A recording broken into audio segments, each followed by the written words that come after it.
Hey y'all, I really hope y'all can see me. I'm in frame, my face at least. um, I am 3 months post my last video. My bad. I just actually finished taking my last final for this semester. And I'm so glad that this semester is over. By far the hardest semester in my program at school. Oh my goodness. But it's over. But I do start back up next Thursday.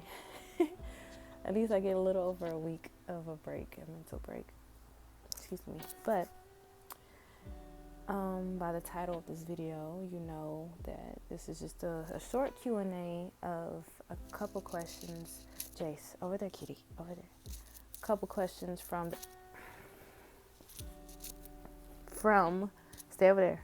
No, over there. Why don't he listen? Over there, Jace, over there. No. Thank you so much. A couple questions from my last video. I had a commenter leave me some questions that they personally had, but I think a lot of these, that's what I'm looking at, a lot of these will actually answer other people's questions too. So the first question, what's today? The 30th? It's the 30th of April.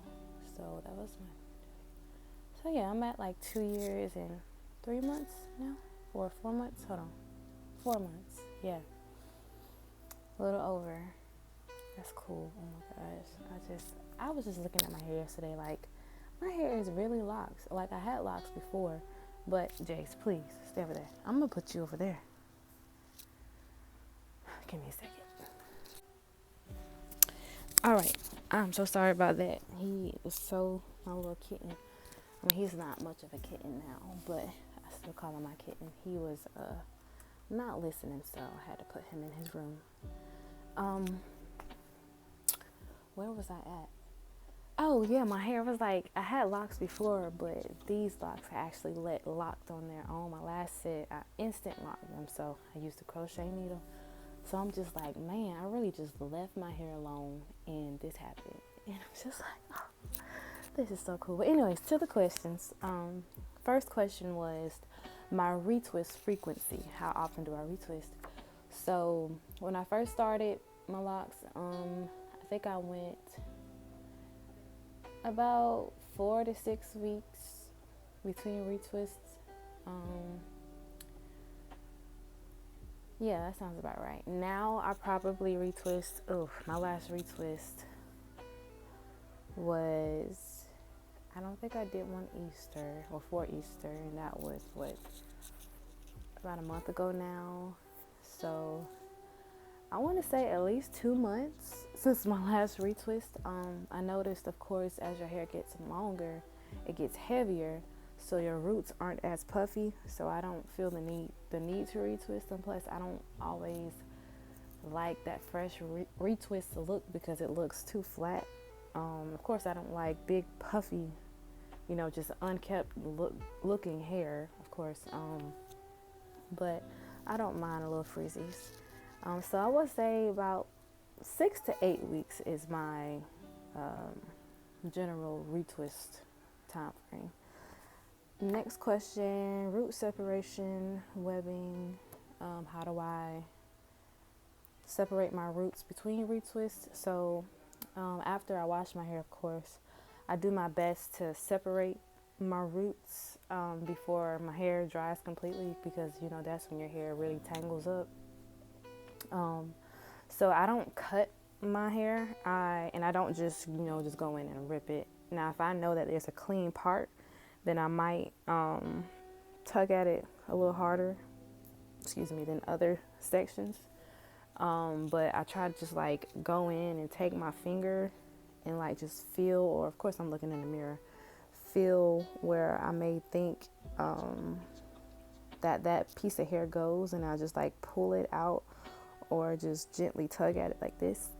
And then of course in the back, can't really see back there. So I'll do a lot of feeling back there and then just pull as I go, but no cutting, no scissors, and I be as gentle as possible too. Build up, any concerns with build up? Not really, because the only products I use on my hair are water and oil. Um, as far as retwisting, I haven't been using it lately, but flaxseed gel, I make that at home. Um, and that's just flax seeds in water. And flax seeds are water soluble, meaning it dissolves in water quite easily. So all I gotta do is wash my hair and it washes right out. Um, and then the oils that I use jojoba and castor oil mainly.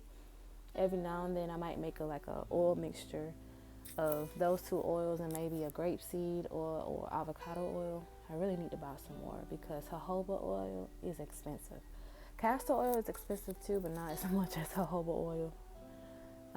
But I do buy in bulk from Amazon, so it does give me my money's worth with longevity of that oil.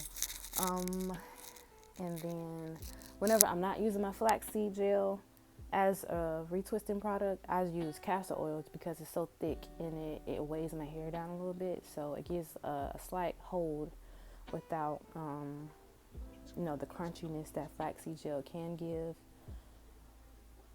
And also just gotta wash that out with my black soap. I use black soap or the Castile soap to wash my hair, and it washes out easily, so I'm not too worried about buildup. Of course, with locks, it's kind of inevitable that you may have some lint in your hair. I have noticed lint like towards the ends of my hair,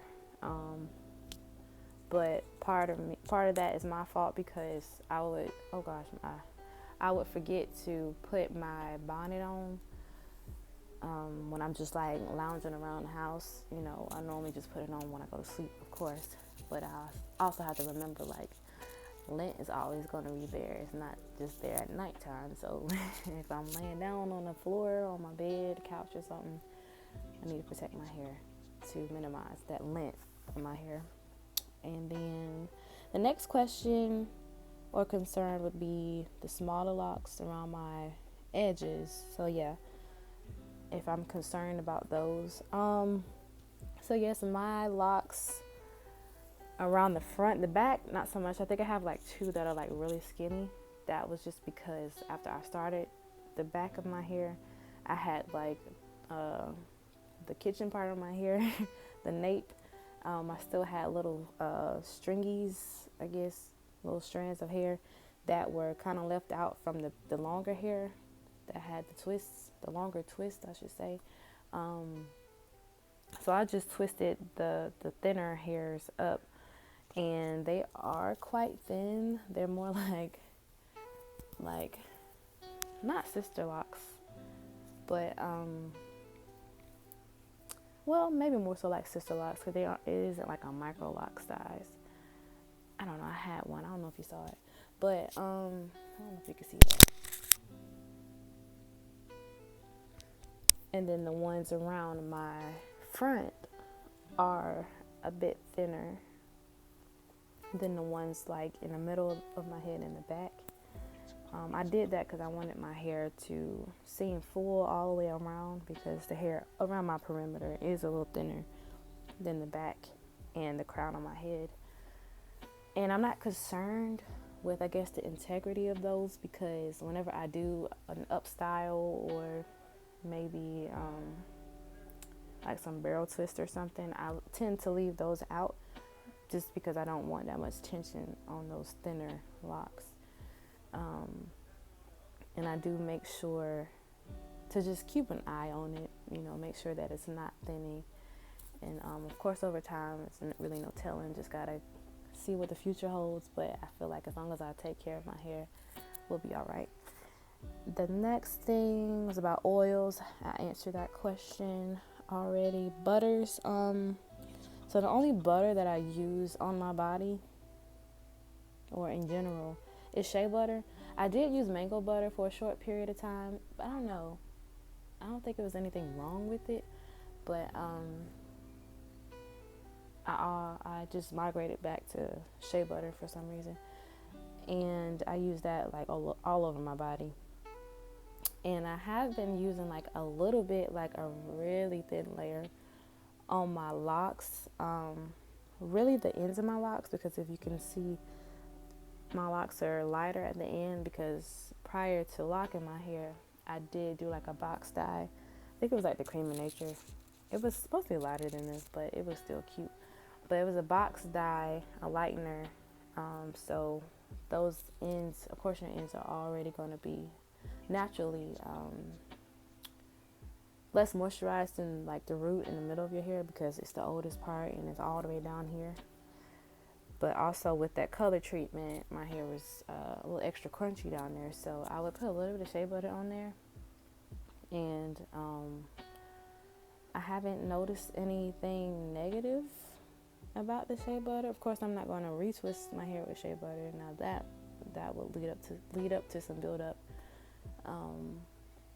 And I think I might do that every once, maybe 2 weeks, something like that. Something, because it does condition my hair, and I don't use conditioners, and that is actually the last question.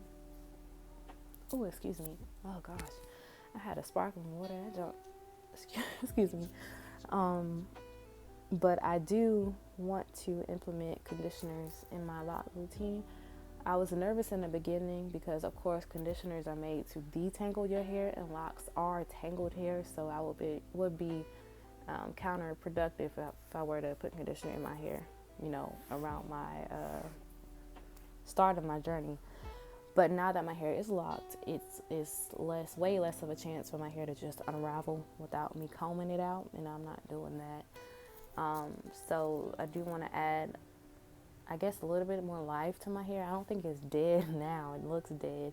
But, you can always be better, or I can always be better at nourishing my hair.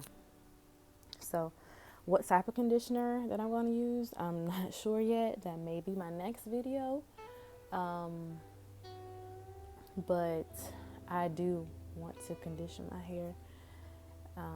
It doesn't feel dry or anything, but I feel like for the long-term benefits, go ahead and start. It's over 2 years now. I don't have to worry about my hair being unlocked because of conditioners.